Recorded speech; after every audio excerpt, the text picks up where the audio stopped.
In today's video, I'm going to show you how to log in Telegram on PC. First, I'm going on Google, then type Telegram login PC, then click on the first link. Then now log in into your Telegram by QR code. Open Telegram on your phone. Go to setting. Okay, I open Telegram app on my mobile phone. Then going on setting. Then devices, device. Then link device. Click on here. Then please scan this QR code. Okay, I scan this code. Then wow, it's already login. Now I must be need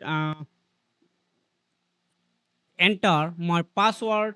Okay, after my password, this is successfully login on my PC. So this is very easy work. Otherwise, you can log in as well by your phone number.